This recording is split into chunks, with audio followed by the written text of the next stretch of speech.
স্বাধীনতার 54 বছর হয়ে গেল।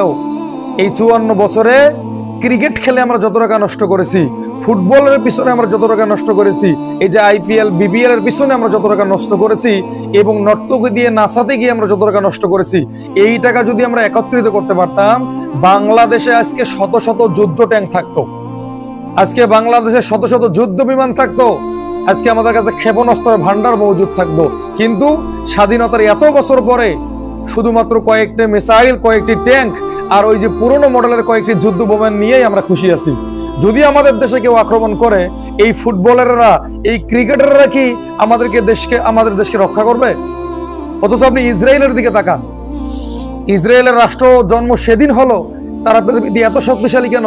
তারা আমাদের মতো আন্তর্জাতিক ক্রিকেট টিম তৈরি করে নাই, আমাদের মতো আন্তর্জাতিক ফুটবল টিম তারা তৈরি করে নাই, আমাদের মতো আন্তর্জাতিক এই যে হাডুডু টিম তারা তৈরি করে নাই।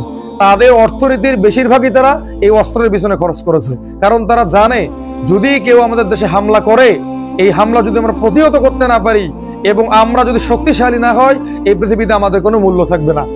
আজকে উত্তর কোরিয়ার মূল্য পৃথিবীতে কেন? ইসরায়েলের মূল্য পৃথিবীতে কেন?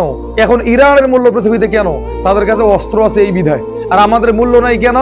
আমরা বিভিন্ন দেশে গিয়ে মানুষের গোলামি করি কেন?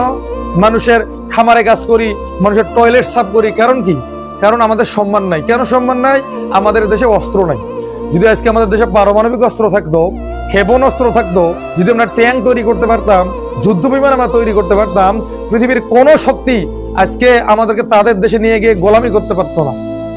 তারাই বরং এসে আমাদের দেশে গোলামি করতো আমাদের। কিন্তু স্বাধীনতার পর থেকে আমরা শুধু ক্রিকেট, ফুটবল, ফ্যান্টাসি, নাচ গান, নর্তকী এগুলো নিয়ে পড়েছিলাম বিধায় আজকে আমাদের পৃথিবীতে কোনো সম্মান নেই। আজকে আমরা গোলাম।